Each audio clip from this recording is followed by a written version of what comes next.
Hola, ¿qué tal? Buenas tardes. Mi nombre es Maju, soy del departamento de Comms de Endava Montevideo. En unos minutos vamos a estar comenzando con el web story de Yanara Valdés, Arquitectura de Microservicios.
Hola, ¿qué tal? Buenas tardes a todos y bienvenidos a esta nueva edición de Web Stories, Webinars IT en tiempos de cuarentena.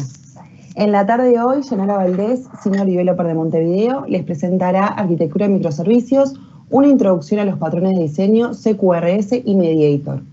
Les recordamos que pueden dejar todas sus preguntas en la sección de Q&A del costado derecho y al final de la presentación vamos a ir leyéndolas. Sin mucho más que agregar, le paso la palabra a Yanara.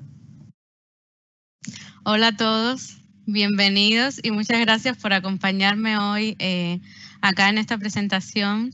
Mi nombre es Yanara Valdés, como ya deben haber visto y trabajo en Endava desde hace 4 años. Estuve 1 año en la oficina de Caracas, Venezuela, y tengo 3 años acá en la oficina de Montevideo, Uruguay. Soy Senior Developer y actualmente estoy asignada a un proyecto en la empresa donde tenemos una gama de aplicaciones todas desarrolladas en .NET, que es lo que me he venido especializando durante estos años de mi carrera. Agradezco a todos y bueno, un poco como pueden ver acá en la presentación, en el título de la presentación, hoy les voy a estar hablando un poco de arquitectura de microservicios y una introducción a los conceptos fundamentales de los patrones Command Query Responsibility Segregation y Mediator.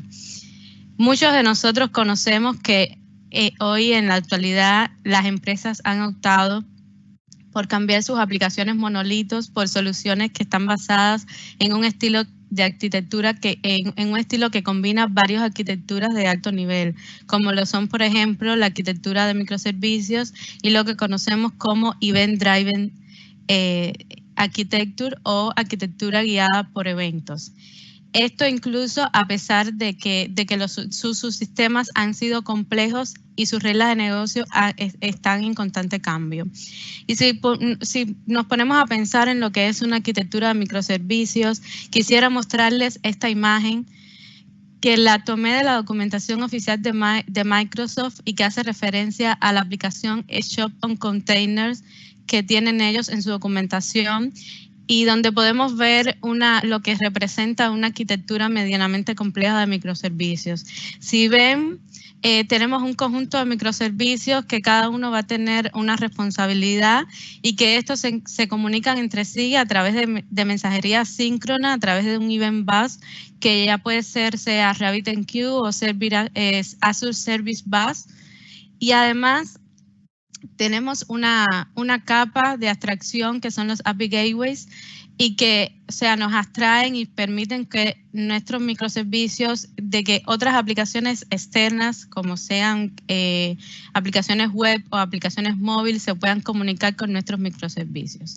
Entonces, aquí vemos lo que sería la arquitectura interna, la arquitectura externa, pero ¿qué pasa en la arquitectura interna de cada uno de estos microservicios? Y les muestro esta imagen que viene siendo como una comparación de lo que veíamos antes en una arquitectura externa y lo que sería la arquitectura interna por microservicios. O sea, en la arquitectura interna, digamos que usamos otros patrones de microservicios, usamos los API Gateways, tenemos comunicación resistente a través de eventos, o sea, guiado por eventos, usando un event bus o algo así. Y por otro lado, digamos que ya un poco más haciendo zoom a lo que viene siendo cada uno de los microservicios, ¿qué pasa con ellos? ¿Cómo los implementamos? ¿Cómo los desarrollamos?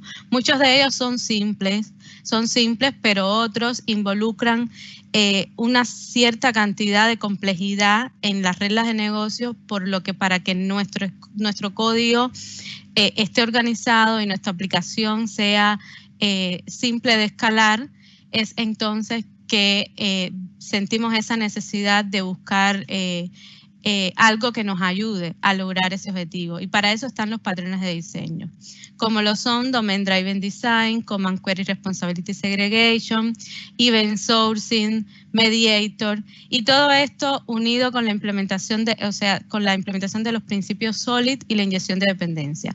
Por supuesto que todos los proyectos no son iguales, como decía, y las reglas de negocio también pueden ser distintas, por tanto la arquitectura va a variar. Lo importante es aplicar lo que mejor se adapte a nuestro microservicio.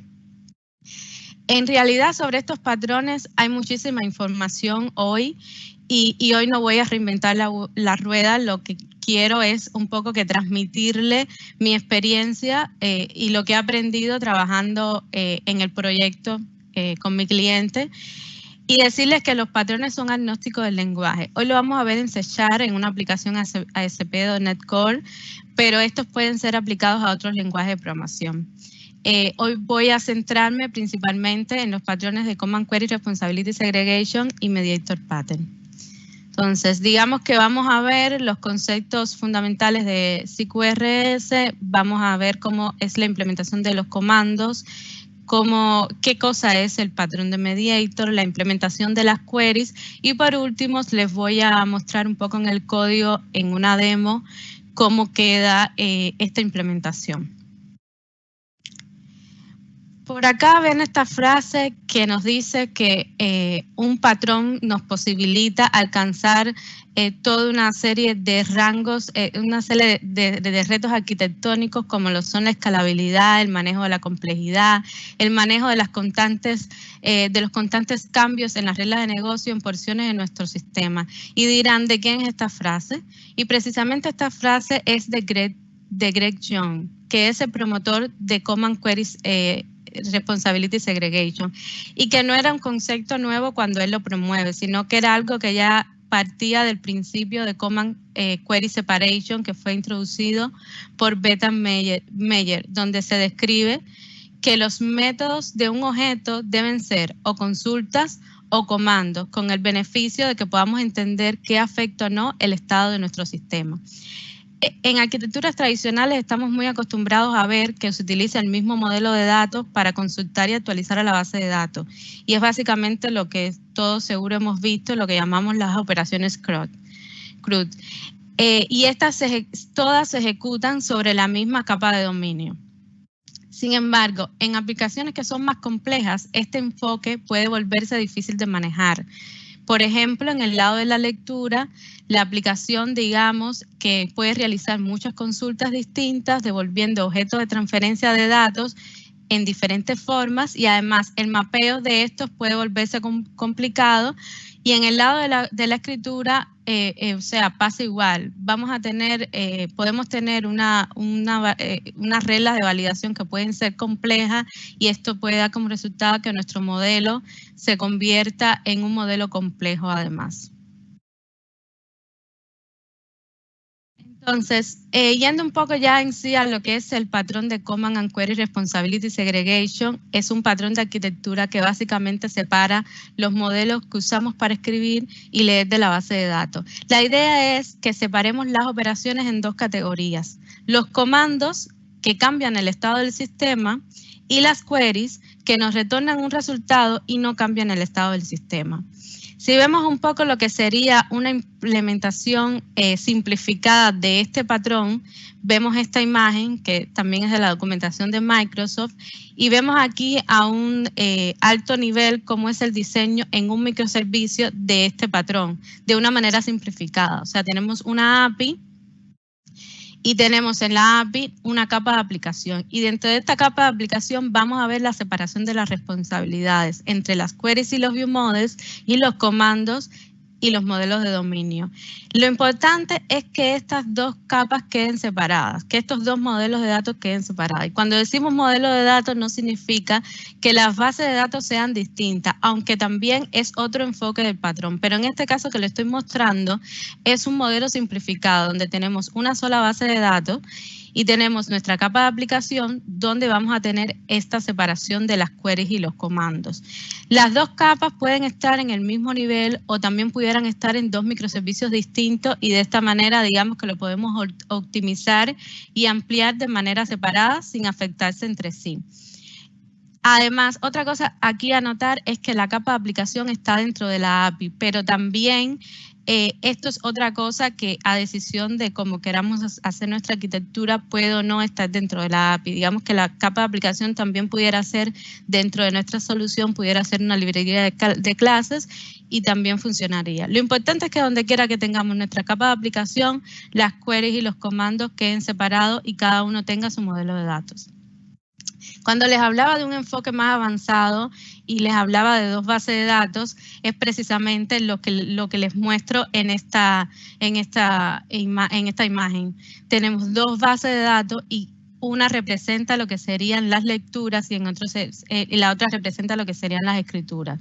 Digamos que tenemos un usuario que puede hacer cambios en la UI o que puede solicitar ver información. Cuando este usuario hace un cambio en la UI, este emite un comando y este comando es procesado por el lado de la escritura, el cual ejecuta acciones sobre la base de datos de escritura. Y por el lado de la lectura, cuando el usuario solicita información, lo que recibe es un query response que viene desde el lado de la lectura y que viene desde la base de datos de lectura. Si ven, hay una línea que está un poco más resaltada en el lado de la escritura que envía un mensaje a la base de datos de lectura. Esto ocurre porque, evidentemente, si tenemos dos bases de datos, debemos tener en cuenta que las dos deben estar sincronizadas. Entonces, cada vez que hagamos una acción sobre nuestro sistema, debemos enviar un evento que sea procesado y que mantenga la base de datos de lectura actualizado. Para este caso, lo que acostumbramos a usar es el patrón de Event Sourcing, que hoy, bueno, no es el objetivo hablar sobre él. Y bueno, la idea es que podamos mantener este comportamiento del que les hablaba, de mantener la separación de las responsabilidades. Y aunque no vamos a ver este enfoque hoy, lo quise traer porque quise un poco que despertarles su curiosidad y capaz que después puedan un poco que investigar acerca de este enfoque. Nos preguntamos, ¿por qué usamos el patrón de CQRS? ¿Qué beneficios y consideraciones tenemos con él? Entre los beneficios podemos mencionar la escalabilidad. En muchos sistemas hay una diferencia entre el número de lecturas y el número de escrituras. Cuando los separamos nos permite optimizarlos y escalarlos de una manera independiente y reducir el número de bloqueos que podamos tener. La optimización de los esquemas de datos. Dado que los comandos implican más lógica de negocio compleja para asegurar que la data sea guardada en la base de datos de una manera consistente y las queries son menos complejas, separando los modelos nos garantiza que tengamos resultados más simples, mantenibles y flexibles. La seguridad. Nos aseguramos que solo las entidades del dominio realicen las actualizaciones a la base de datos. Separación de responsabilidades. Simplifica las queries y nos ayuda a entender mejor cuál es la responsabilidad de cada quien. Algunas consideraciones a tener en cuenta: la complejidad. Evidentemente puede elevar la complejidad del sistema. Digamos que capaz necesitamos implementar un poco más código para que todo nos quede más organizado y sobre todo si usamos el patrón de event sourcing. Es muy posible que tengamos que tener un componente externo para poder aplicar este patrón y esto eleva la complejidad de nuestro sistema. Messaging. Y esto se dice porque es lo que les decía. Todo el tiempo tenemos que estar manejando mensajes, o sea, tenemos que estar enviando mensajes para que estos sean procesados y para poder procesar nuestros comandos. Y esto, de cierta manera, tenemos que ser cuidadosos porque los mensajes pueden fallar o pueden estar duplicados y entonces de cierta manera hay que ser muy cuidadoso con eso. Por otro lado, la consistencia. Si separamos en dos bases de datos, que era el enfoque que vimos anteriormente, puede pasar que la base de datos de lectura quede desactualizada si algún cambio sucede en la base de datos de escritura. Por eso es muy importante mantener la sincronización. ¿Cuándo lo usamos? Hay varios escenarios. Uno es los dominios colaborativos, donde varios usuarios pueden acceder a la misma data en paralelo.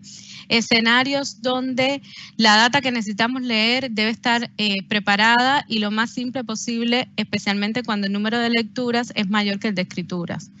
Los escenarios donde parte del equipo podría trabajar en la parte de escritura y el otro en la parte de lectura sin afectarse entre sí.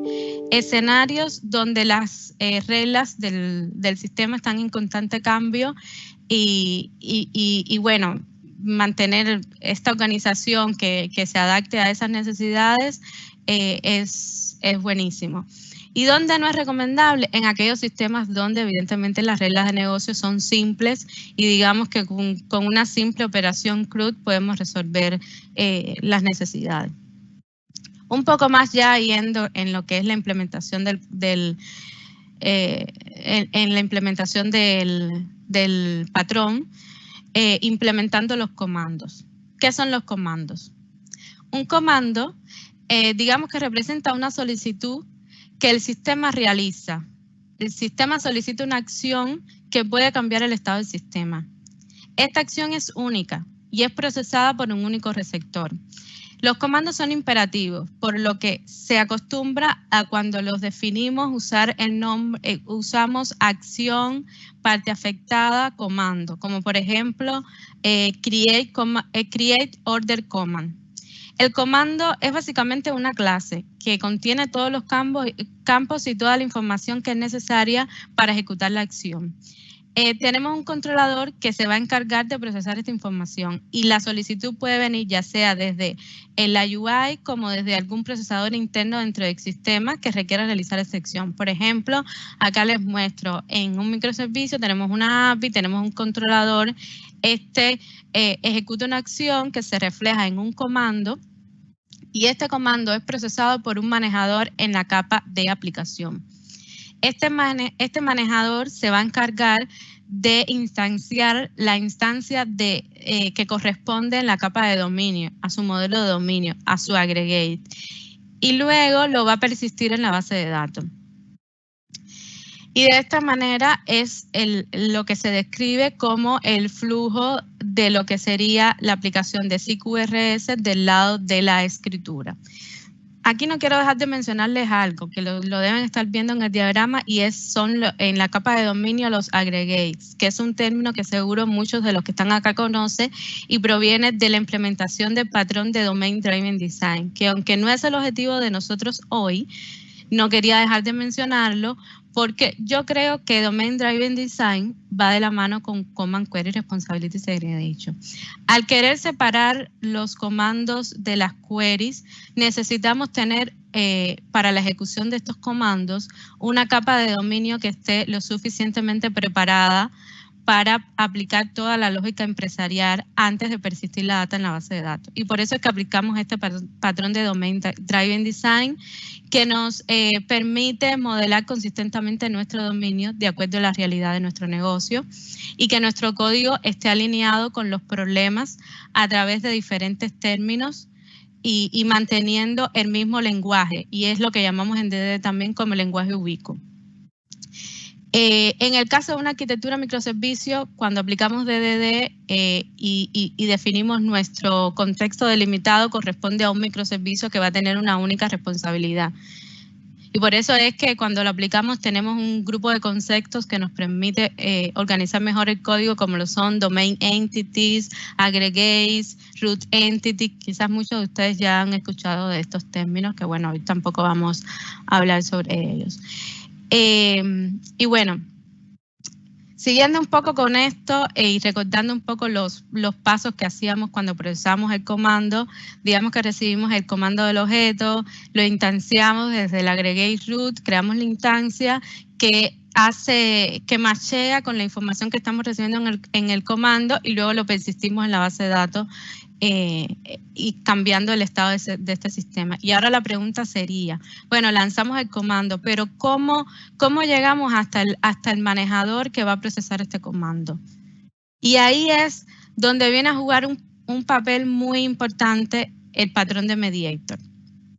O sea, como vemos en esta imagen, que es la diferencia con la otra, es que ahora vamos a tener un mediador entre nuestro controlador de la API y nuestro manejador en la capa de aplicación. Y este mediador va a desacoplarnos lo que sería nuestra capa de aplicación con nuestro controlador. Y cuando el controlador de la API envíe la request, envíe el comando que él quiere procesar, el mediador se va a encargar de encontrar quién es el manejador que va a procesar esa request. Y el controlador no necesita saber quién es. Él solamente va a enviar una request y el mediator se va a encargar de encontrar quién lo va a procesar. Esto nos permite, o sea, si ven, de esta manera desacoplamos las capas y nuestra capa de aplicación queda totalmente desacoplada de nuestras capas más altas y además mantiene la separación de responsabilidades. Y también digamos que ya el controlador nos queda más simple y nos queda simplemente como un mecanismo de ruteo. Para aplicar el patrón mediator no tenemos que reinventar nada porque ya tenemos la librería MediaTR creada por Jimmy Bogart, que es muy sencilla de implementar, no es nada muy así difícil. Lo importante sí es que quería mencionarles es que este patrón no funciona como un evento. Digamos que es más como un message hub en el código, como mensajes in memory, porque en realidad esto es un único mensaje, un único receptor. En el caso de los eventos, nosotros publicamos eventos y varias personas pueden consumir ese evento. En este caso no. En este caso es una sola request, un único receptor que va a procesar esa request. Otra manera de lograr este mismo comportamiento también pudiera ser con un message queue o una cola de mensaje.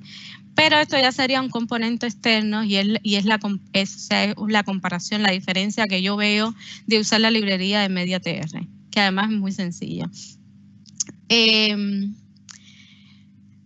Luego decirles que además la librería, aparte de ser simple, nos va a brindar un montón de abstracciones que nos permiten hacer todas estas implementaciones. Tiene dos enfoques, lo que sería eRequest, eResponse y Notification. Notification hoy no lo vamos a ver. Nos vamos a ir más por el enfoque de eRequest y eResponse, que básicamente es que voy a tener varias requests, request 1, request 2, y estas requests van a ser enviadas a Mediator, y Mediator se va a encargar de encontrar quiénes son sus correspondientes manejadores. Sumado a esto, digamos que cuando encontramos una request, a veces nos interesa, a veces queremos hacer otro tipo de acciones que están más relacionadas con la request, como lo que llamamos cross-cutting consent. O sea, queremos hacer validaciones, logging, authorization, caching.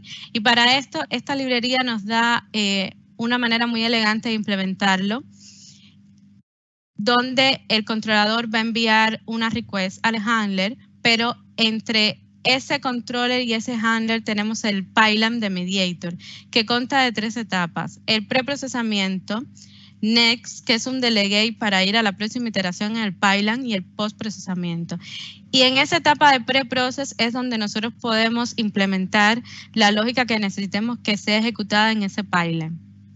Y luego con next, si todo fue, o sea, digamos que con una validación hacemos las validaciones, si todo fue bien, él se va a ir a la próxima iteración con next, y si no, vamos a retornar unos errores de acuerdo a las validaciones que hicimos. Y después que termina ese pipeline, la request llega al handler, lo procesa y retorna una response al controlador.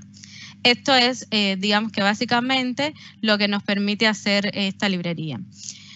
Un poco siguiendo con la implementación del otro lado que les comentaba, que son las queries. Digamos que las queries, en el caso de las queries, estas no afectan el estado del sistema, ya lo había mencionado antes, y son independientes de la lógica del dominio. En este caso, pudiéramos usar o no Mediator. No es necesario cuando separamos las queries, no es necesario usar un patrón extra para las queries, pero a mí me gusta usar Mediator también para las queries porque de cierta manera mantengo ese desacoplamiento en mis capas de la aplicación y la separación de responsabilidades. Entonces también para las queries digamos que uso Mediator. O sea, tengo la API, mi controlador, envío una request con la query, con lo que yo necesito obtener. Capaz que en la query van a ir filtros o algo para ejecutar mi query. Y luego tengo mi manejador que en Mediator se va a encargar de encontrar el manejador para esa query. Mi manejador procesa, va a la base de datos, obtiene la información que necesita y retorna una response para mi controlador. Entonces, aquí es importante que, bueno, las queries no necesitan interactuar con la capa de dominio. Si ven aquí en el diagrama, en ningún momento están interactuando con la capa del dominio porque no es necesario, no ejecuta ninguna acción sobre el sistema. Y bueno, estos patrones o cualquier patrón que usemos, digamos que no es un silver bullet para construir aplicaciones empresariales. El mayor beneficio es cuando logramos identificar aquellos dominios donde puede ser más efectivo, y aquí es donde yo veo la importancia de, por ejemplo, usar Domain Driven Design, porque nos ayuda a identificar aquellos subsistemas que son más complejos. Nos ayuda a definir esos contextos delimitados para después, en dependencia de las reglas y de lo que defina la lógica empresarial, saber cuáles son las responsabilidades y qué soluciones podemos aplicar sobre ellos.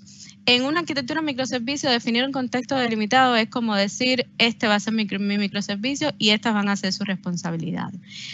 Por supuesto que si forzamos a usar el mismo patrón en todas las partes, nos va a conducir al fracaso, porque en una arquitectura microservicios no todos los microservicios necesitan patrones. Hay algunos que son más simples y que los vamos a implementar utilizando otros enfoques. Hay algunos que capaz las reglas de negocio son sencillas y con una simple operación CRUD resolvemos y listo.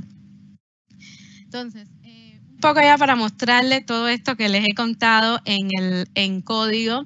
Les voy a presentar una pequeña demo que hice, muy sencilla.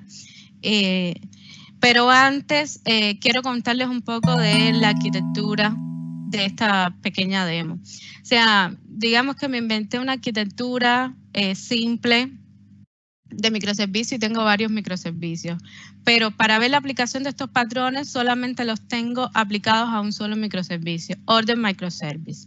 Si ven del lado derecho, o sea, estas son las capas de mi microservicio. Tengo una API y dentro de la API tengo una capa de aplicación donde ahí voy a tener aplicados toda la separación que lleva el patrón de Command Query, Responsibility Segregation y Mediator. Y luego tengo mi capa de dominio, que es posible que tenga, bueno, en este caso lo tiene aplicado Domain Driven Design, y tengo mi capa de infraestructura, que ahí es donde voy a tener todo lo que necesito para la persistencia.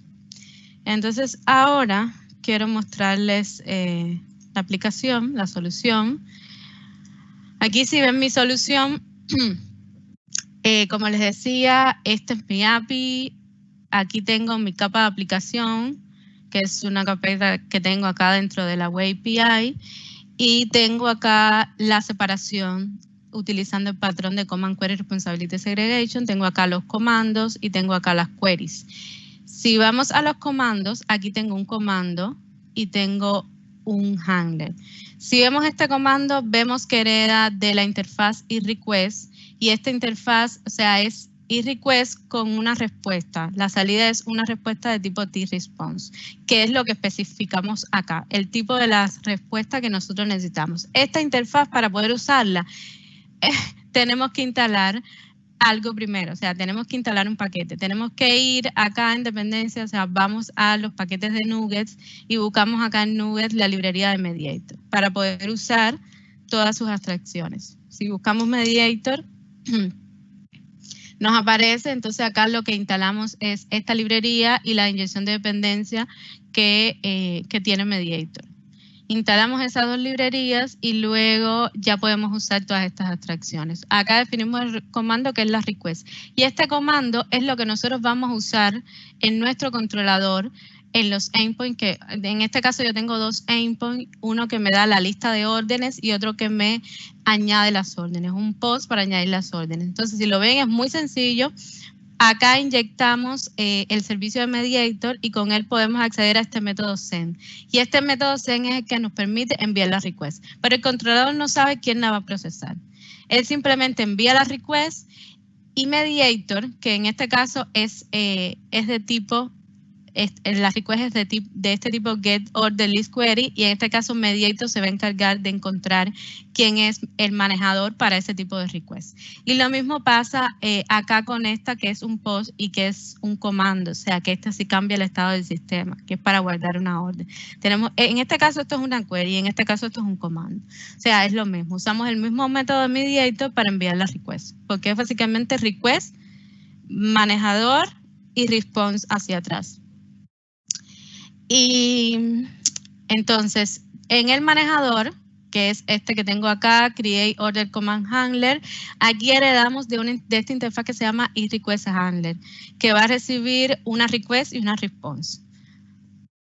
Y luego esta interfaz implementa este método handler, que en realidad es el que se va a encargar de ejecutar toda la lógica de la aplicación que necesitamos para persistir la información.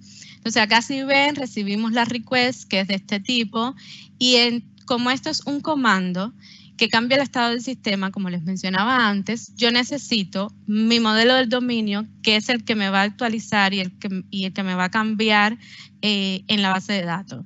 Y es el que tiene toda la lógica, además de dominio, para poder procesar esa información. Entonces lo que hago es instanciar el agregate correspondiente a esa información que yo estoy obteniendo. Lo instancio y luego lo persisto en la base de datos. Y retorno un resultado de que se haya guardado la orden. En este caso, retorna el ID de la nueva orden que se guardó. Esto, como ven, es bastante sencillo. Otra cosa que no les he mencionado y que es importante es que tenemos que, para usar Mediator, tenemos que inyectarlo en nuestro contenedor de inyección de dependencia, tenemos que añadir el servicio. Y para eso simplemente le decimos services.addMediator en nuestra configuración de los servicios, y con eso vamos a poder usarlo sin problema. Por otra parte, les mencionaba también la otra facilidad de la librería de Mediator, que era el tema de los pipelines y cómo cómo hacer este tipo de acciones en el pipeline de Mediator. Esto es bueno porque de cierta manera a veces queremos hacer validaciones y por ejemplo, usamos Fluent Validation y hacemos validaciones si usamos Fluent Validation de ASP.NET Core, este va a hacer las validaciones de todos los contratos que recibimos en el controlador. En mi caso, yo instalé los paquetes de Fluent Validation, pero solo Fluent Validation y Dependency Injection, porque la idea es que no quiero que se me hagan validaciones de los contratos que llegan a mi controlador, porque como ven, estoy usando mi mismo objeto para el comando y para las queries. Entonces yo quiero que esta validación se haga en la request que llega al pipeline de Mediator. Entonces para eso instalo, ¿sí? Discúlpame un segundito que te interrumpa, pero están pidiendo, por favor, si podrías agrandar un poquito más la letra del código que estás mostrando, porque no se llega a ver muy bien. Ah, sí, claro, disculpen, sí. ¿Así está mejor? No sé si por ahí, Majo. A ver, ¿podrías hacer zoom? ¿Un poco Creo más? que ahí está mejor. Bien. Genial. Estoy recibiendo muchas respuestas, pero ahí se agrandó un poco. Disculpa que te interrumpí, Yanara, por favor. No, tranqui. A ver, lo agrando un poquito más por las dudas. A ver, ¿no? Ahí se va a actualizar para todos en unos segundos. Ahí está. Bueno, disculpen por ese pequeño detalle técnico. Continuamos entonces, como les decía, les estaba contando que en este caso yo quiero que mis validaciones, o sea, quiero crear un pipeline behavior que se encargue de hacer las validaciones a mis requests. Pero cuando usamos Fluent Validation, a veces, o sea, instalamos Fluent Validation de ASP.NET Core que nos va a hacer las validaciones a lo que recibimos en los contratos en los endpoints. Yo en este momento no quiero eso, porque yo estoy usando, mis contratos son mis requests o mis comandos. Entonces yo quiero que esas validaciones queden en el pipeline de Mediator. Es por eso que instalo Fluent Validation, Dependency Injection, y lo que hago es, como mismo hacemos de la manera que sabemos con Fluent Validation, es crear mi validador, este de acá que hereda de Abstract Validator, y luego en el startup de la aplicación lo lo registro para que en este caso me encuentre todos mis validators que estén en la assembly. Y como yo quiero que sea validado en el pipeline de Mediator, yo lo que hago es que me creo un pipeline behavior, que es esto que tengo acá, son diferentes. Yo puedo crear todos los behaviors que yo necesite que sean ejecutados relacionados con mi request. En este caso, yo me creé estos tres, que es Request Validation Behavior, que todos los pipelines hay que registrarlos de esta manera que están viendo acá en el startup. Hay que registrar la implementación de esos pipelines que implementan la interfaz de pipeline behavior. Pero si vamos al pipeline, vamos a ver un poco de lo que les contaba. O sea, creamos la clase que implementa la interfaz y pipeline behavior, que le podemos especificar aquí que la request sea de este tipo y que la response sea cualquier clase, un poco para hacerlo un poco más genérico. Y luego lo que va a pasar es que él también va a implementar un método que se llama handler. Y aquí va a pasar toda la lógica toda la lógica de mi pipeline. O sea, voy a tener acá, esto que ven acá viene siendo como el preprocesamiento, que yo lo que quiero es buscar todos mis validators, quiero hacer todas las validaciones y quiero determinar si tengo errores o no. Si no tengo errores, él va a venir y va a decir next y se va a ir en la próxima iteración del pipeline. Si no, él va a lanzar unos errores con todas las fallas de las validaciones que él haya encontrado. Hay otros behavior, por ejemplo, este de acá, que es un poco que para medir el performance de una request y lanzar un warning cuando esta request tome cierta cantidad de tiempo, o sea, decir, está tomando mucho. Y entonces acá es lo mismo. Digamos que implementamos esta interfaz y pipeline behavior, y entonces aquí vamos a ver lo mismo. Este es el preprocesamiento y este sería next. O sea, aquí iniciamos un timer y luego le decimos next, va a procesar la request, y por último, este es el post-procesamiento, donde paramos el timer y entonces decimos, bueno, tú te tomaste más de 500 milisegundos, para mí eso es mucho, yo te voy a lanzar un warning. Y voy a decir que esta request tomó tanto tiempo, y fue mucho tiempo. es el objetivo de este. Y luego tenemos el del logger, que en vez de usar ePipeline Behavior, que es algo que no les mencioné, es que Mediator, la librería, tiene otros built-in pipeline behaviors como eRequest preprocessor y request postprocessor, que es para ejecutar lógica antes de empezar el procesamiento en el pipeline. Pues en este caso lo que hacemos es loguear cada request que llega al pipeline. Cada vez que hay una request al pipeline, antes de procesarla, él lo va a loguear. Es básicamente lo que hace este pipeline. Entonces, cuando hacemos, por ejemplo, en el caso de las validaciones, es bueno porque ya nuestro controlador no queda simple. Él no se preocupa por ninguna validación. Y lo otro es que pudiéramos decir, bueno, acá en mi handler yo pudiera hacer las validaciones acá. Pero entonces nos quedaría las validaciones con la lógica de la aplicación. Entonces, de esta manera nos queda desacoplado y digamos que es más elegante de esa forma. Entonces, ahora les voy a mostrar la API. Vamos a correr la aplicación y vemos cómo funciona todo esto que les he mostrado.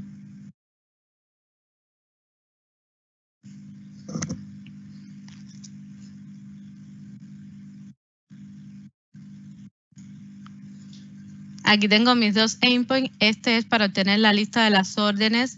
Si yo intento obtener la lista de las órdenes, aquí voy a tener todas las órdenes que tengo. Y si trato de insertar una nueva orden, yo tengo una validación donde acá mis items no pueden ser nulos. Entonces, si yo ejecuto este endpoint, vamos a ver que él me valida y me está devolviendo un batch request con los errores que él encontró. O sea, el campo order items no puede ser vacío. Yani, capaz que acá también podemos hacer un poquito de zoom para que se vea mejor. Sí. Gracias. Ahí está. No, por nada. ¿Sí está bien? Sí, perfecto. Genial. Entonces, bueno, como les decía, acá ejecutamos los order items son null, lo cual está incluido en mi validación que no pueden ser null, y él me retorna batch request y con los errores de los campos donde que encontró la validación. Ahora luego, si ponemos aquí resultados, o sea, digamos que ponemos aquí 2, algo así.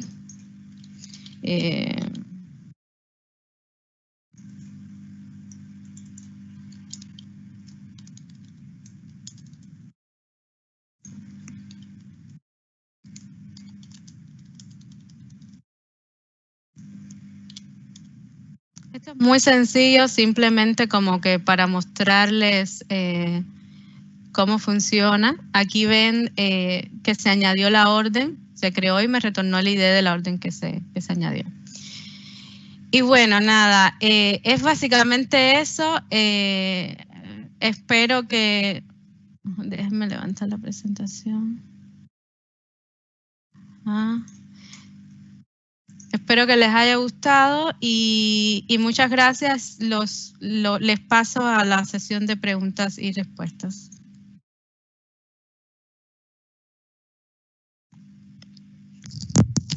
Gracias, Yani. Te empiezo a leer la primera pregunta que recibimos de Sergio, que preguntó si la demo quedará en un repositorio para descargarlo posteriormente. Bueno, ahorita mismo no lo tengo público, pero sí, lo puedo hacer público y te lo paso a ti, Maju, y bueno, lo publicas o se lo pasas en la red para que puedan acceder a él. Sí puede ser. Ahí va. En GitHub. Cuando compartamos la grabación de la charla con todos, ya les mandemos el acceso al repositorio. Sí.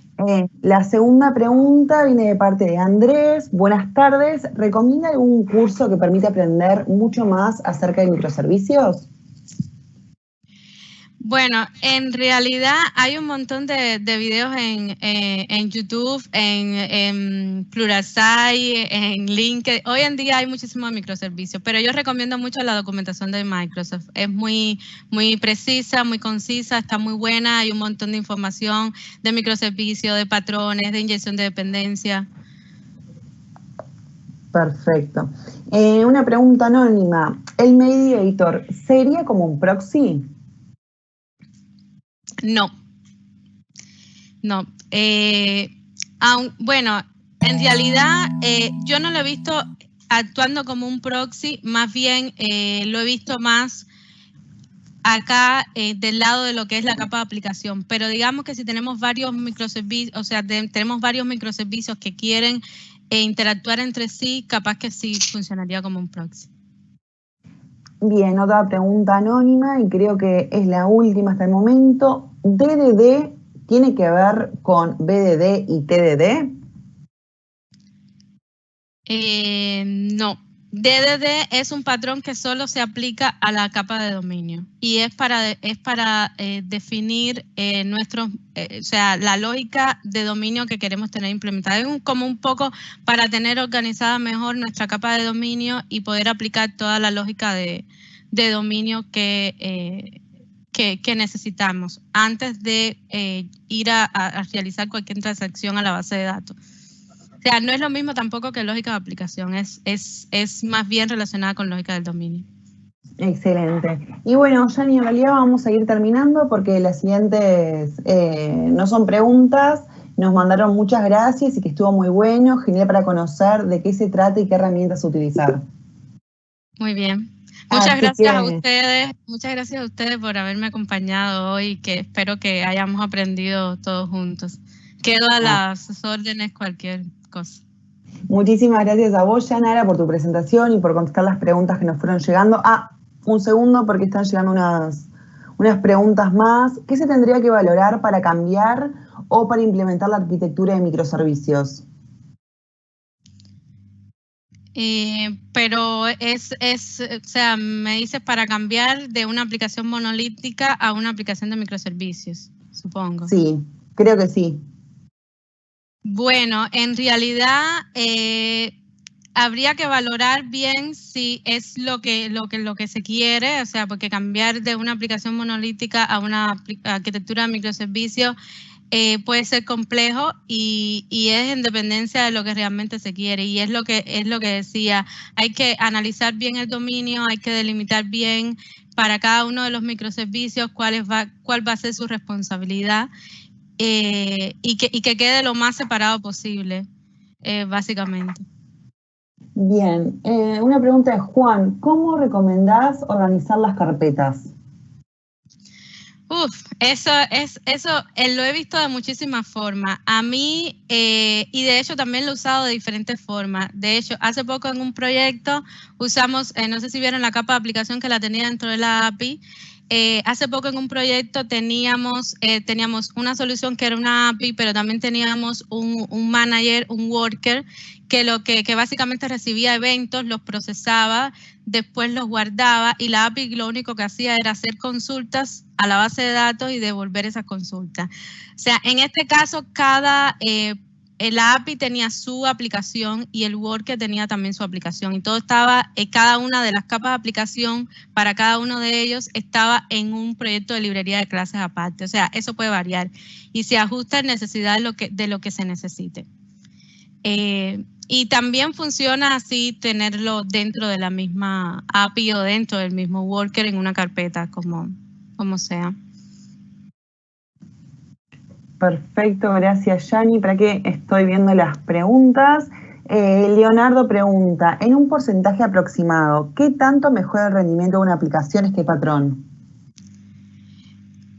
Esto yo creo que no tiene que ver con el performance en sí, o sea, ni reduce ni aumenta el performance o el rendimiento de la aplicación. Creo que es más bien un poco de mantener los principios de arquitectura, de separación de responsabilidades, de desacoplamiento del código. Es más bien eso, pero ni empeora, ni creo que el performance se vea afectado, o sea, tenga que tenga que ver con el patrón. Bien, la siguiente pregunta también de Juan. La interfaz de la capa de aplicaciones, ¿dónde la definís? La interfaz de la capa de aplicaciones. Sí, ¿dónde se define? No entiendo muy bien la pregunta, la verdad. Capaz que le podemos pedir a Juan que nos aclare un poco más de su pregunta. Y Sí, mientras porque vamos... básicamente la capa de aplicación es donde digamos que voy a tener mis DTOs, voy a tener mis behaviors, si los quiero implementar, es donde voy a tener lo que son mis comandos y mis queries. Ya no voy a usar lo que antes muchas veces hacíamos, que usábamos un servicio para comunicar el controlador y la lógica de la aplicación. O sea, ya eso lo tengo separado, eso lo tengo en mis comandos y en mis queries. Entonces, por ahí, bueno, no entiendo mucho lo de la interfaz. Disculpen. No, ahora le pedimos a Juan que nos aclare y vemos esa pregunta. Tenemos otra anónima que dice, ¿qué diferencia principal hay entre un microservice orchestrator o utilizar un mediator? ¿Es similar a lo que se explicó al principio sobre los API gateways?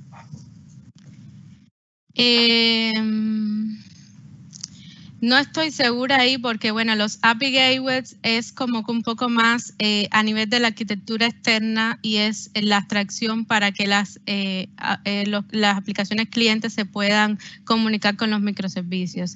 En el caso de Mediator, nunca lo he visto, o sea, nunca lo he visto así utilizado a ese nivel, lo he visto más bien a nivel de cada uno de los microservicios. Bien, perfecto. ¿Y en qué casos es adecuado aplicar el patrón CQRS y en qué casos no? Sí, es como les mencionaba, el patrón CQRS que como ya ven no va solo, o sea, va acompañado de otros patrones como DDD, es mejor utilizarlo en aquellos subsistemas que son complejos, en donde las reglas están en constante cambio, donde son sistemas complejos que necesitamos escalar, que necesitamos que sean más fáciles de mantener, que sean flexibles. Y entonces ahí donde podemos pensar, bueno, capaz que este patrón nos ayuda a que nuestra aplicación sea más escalable. Es cuestión de analizar un poco ahí. El caso a caso. Yeah. Bueno, muchísimas gracias, Yanara, por tu presentación y por contestar todas estas preguntas. Ahora sí, vamos a dar por finalizado. Y bueno, pueden seguirnos todos en nuestras redes, @endavalatam, para enterarse de nuestros próximos eventos. Les recordamos que les vamos a enviar por correo la grabación de esta charla, también con el acceso al repositorio. Así que bueno, vamos a dar por finalizada la tarde de hoy esta presentación y muchas gracias a todos por participar. Que tengan buenas tardes. Muchas gracias, que estén muy bien.